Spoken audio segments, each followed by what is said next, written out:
அஸ்ஸலாமுஅலைக்கும் வரஹ்மத்துல்லாஹி வபரகாத்துஹு. Hi everyone. இன்றைக்கும் ஒரு ஈஸியான டேஸ்டியான ரெசிபியோடு வந்திருக்கிறேன். வீட்டில் இருக்கிற 3 பொருட்களை வச்சு வெறும் 10 நிமிஷத்தில் ஈஸியாக டேஸ்டியாக செஞ்செடுக்கக்கூடிய டோஸ்டர் கேக் ரெசிபி தான் இன்றைக்கி நான் ஷேர் பண்ணிக்கிறேன். சாஃப்டான இந்த கேக் செய்கிறதுக்காக நான் 2 முட்டை எடுத்துக்கொண்டு 100 கிராம் அளவான சுகர் எடுத்துக்கிறேன். 150 கிராம் அளவான கோதுமை மாவோட baking powder and 3 table spoon அளவான குக்கிங் ஆயில் எடுத்துக்கிறேன். எல்லாத்தையும் மிக்ஸ் பண்ணுறதுக்காக ஒரு பிளெண்டர் கப் எடுத்துக்கொள்கிறேன். முட்டை 2ஐயும் உடைச்சி சேர்த்துக்கொள்கிறேன்.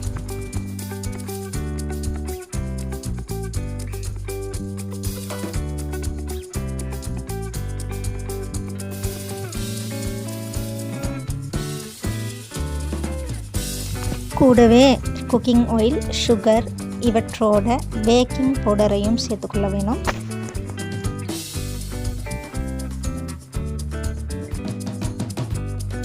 நான் இதுக்கு 1 டீஸ்பூன் அளவான பேக்கிங் பவுடர் சேர்த்துக்கொண்டேன். எல்லாத்தையும் நல்லா மிக்ஸ் பண்ணி எடுத்துக்கொள்வோம். 5 நிமிஷமாலும் பிளெண்டரில் நல்லா மிக்ஸ் பண்ணி எடுக்க வேணும். அப்போ தான் சுகர் நல்லா கரைஞ்சி ஸ்மூத்தான பதத்துக்கு வரும். அரைச்சி எடுத்த எக் மிக்ஸிங்கை நான் ஒரு பவுலுக்கு மாற்றிக்கொள்கிறேன். பிளெண்டர் கப்பை கொஞ்சம் கழுவி சேர்த்துக்கொள்கிறதுக்காக 2 டேபிள் ஸ்பூன் அளவான தண்ணி சேர்த்து கழுவிக்கொள்கிறேன். அந்த தண்ணியையும் இந்த மிக்ஸிங்க்கே சேர்த்து நல்லா மிக்ஸ் பண்ணி கிளறி விட்டுக்கொள்வோம். நாங்கள் இந்த கேக்குக்கு முட்டை சேர்த்திக்கிறதுனால அதோட வாசம் போகிறதுக்காக வெனிலா கட்டாயம் சேர்த்துக்கொள்ள வேணும். வெனிலா எசன்ஸ் 2 ட்ராப்ஸ் அளவு நான் சேர்த்துக்கொள்கிறேன். அதையும் நல்லா மிக்ஸ் பண்ணி விட்டுக்கொள்வோம். இப்போ நான் கோதுமை மாவை சேர்த்துக்கொள்ள போகிறேன். கோதுமை மாவு சேர்க்கும் போது கொஞ்சம் கொஞ்சமாகத்தான் சேர்த்து கிளறி விட்டுக்கொள்ள வேணும். அப்போ தான் கட்டிகள் இல்லாமல் நல்லா கிளறி வரும். கோதுமை மாவையும் பிளெண்டர் கப்லையே போட்டு அரைச்செடுக்காமல் கடைசியில் சேர்க்குறதுக்கு காரணம் அப்போ தான் நாங்கள் செய்ய போகிற கேக் நல்ல சாஃப்டாக வரும்.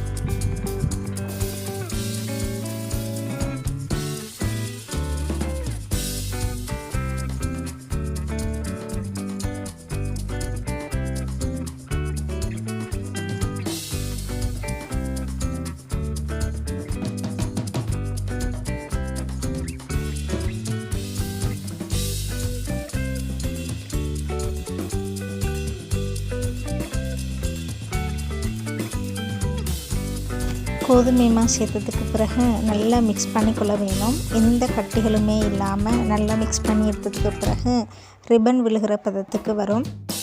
அதுதான் ஓகேயான பதமாக இருக்கும். மிக்ஸ் பண்ணின மாக்கலவையை நான் 5 நிமிஷத்துக்கு மூடி வச்சுருந்தேன். மூடி வைக்கணுமென்று அவசியம் இல்லை. உங்களுக்கு உடனேயும் டோஸ்டரில் போட்டு எடுத்துக்கொள்ள இயலும். டோஸ்டரை நான் ஃப்ரீ ஹீட் பண்ணி கொஞ்சமாக ஆயில் அப்ளை பண்ணிக்கொள்கிறேன். ஆயில் அப்ளை பண்ணது கட்டாயமானது, இல்லைண்டா ஒட்டி வரும்.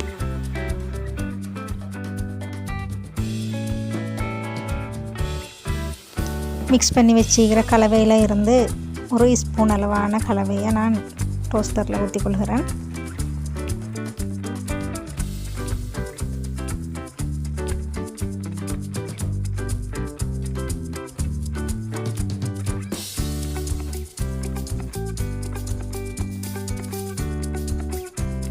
மிக்ஸ் கலவையை டோஸ்டரில் ஊற்றி 5 நிமிஷம் அளவுக்கு வேக விட வேணும்.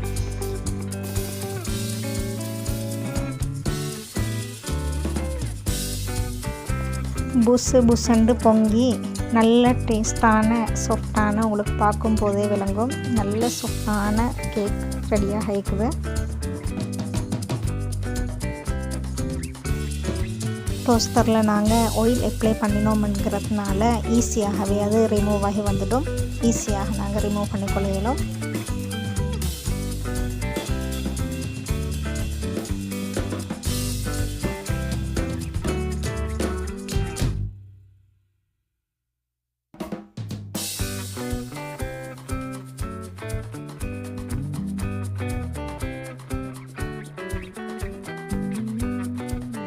அடுத்த மாக்கலவையை நாங்கள் டோஸ்டரில் சேர்த்துக்கொள்கிறதுக்கு முன்னுக்கு கட்டாயம் ஆயில் அப்ளை பண்ணிக்கொள்ள வேணும்.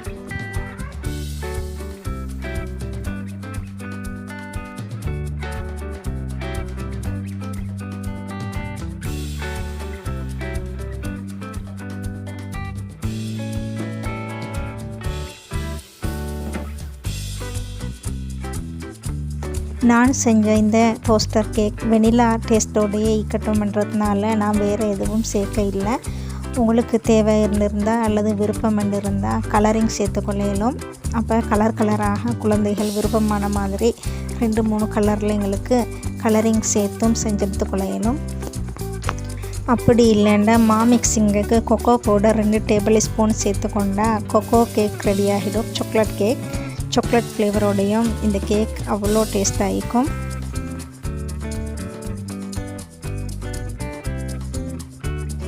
நான் சேர்த்துக்கொண்ட 150 கிராம் மாக்கலவையில் இருந்து நான் இல்லாமல் 22 கேக் செஞ்சுருந்தேன்.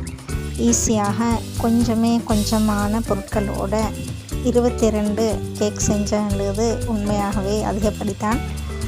அவ்வளோ ஈஸியான டேஸ்டியான ஒரு ரெசிபி தான் இது. ட்ரை பண்ணி பாருங்கள். இன்ஷா அல்லாஹ் இன்னும் ஒரு இதே மாதிரியான டேஸ்டான ரெசிபியோட சந்திப்போம். அஸ்ஸலாமு அலைக்கும் வரஹ்மத்துல்லாஹி வபரகாத்துஹு.